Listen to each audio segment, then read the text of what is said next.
নমস্কাৰ, আজি ভিডিঅ'টো লৈ আহিছোঁ আগন্তুক সপ্তাহটো ৰাখি অনুসৰি আপোনালোকৰ কেনেধৰণে যাব, অৰ্থাৎ 17 আগষ্টৰ পৰা 23 আগষ্টৰ সময়খিনি কেনেধৰণে যাব, লগতে আপোনালোকে লাভ কৰিব একোটা প্ৰতিকাৰ।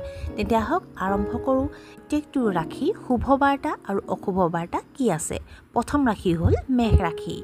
আপুনি যদি ব্যৱসায়ৰ লগত জড়িত তেন্তে আপোনাৰ ব্যৱসায়ত হোৱা আপ ডাউন সমস্যা আঁতৰ হ'ব। নিৰ্মাণৰ কামত দ্ৰুত গতিৰে আগবাঢ়িব পাৰে। আপোনাৰ আৰ্থিক সমস্যাবোৰ নাইকিয়া হৈ যাব। ঘৰ সজাবলৈ টকা খৰচ কৰিব পাৰে।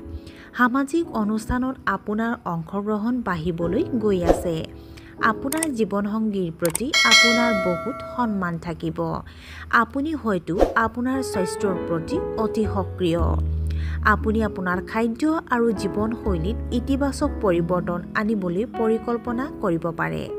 সোমবাৰ আৰু মঙলবাৰ আপোনাৰ বাবে শুভ দিন হ'ব।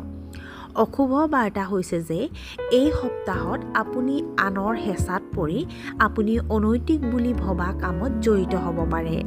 না ক'বলৈ আপোনাৰ বহুত কষ্ট হ'ব। ইচ্ছাশক্তিৰ অভাৱৰ বাবে আপুনি ভাল সুযোগৰ সুবিধা ল'ব নোৱাৰিব।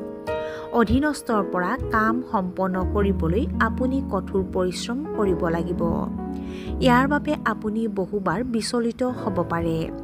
ছাত্ৰ-ছাত্ৰীয়ে পঢ়া-শুনাৰ উপৰি অন্যান্য কাম-কাজৰ প্ৰতিও আগ্ৰহ প্ৰকাশ কৰিব। হাড়ৰ বিষ আৰু ভাগৰ অনুভৱ কৰিব পাৰে। বুধবাৰ আৰু শুক্ৰবাৰ আপোনাৰ বাবে অশুভ হ'ব। প্ৰতিকাৰ হিচাপে ভগৱান শ্ৰীকৃষ্ণক তুলসী মালা প্ৰদান কৰিব পাৰে।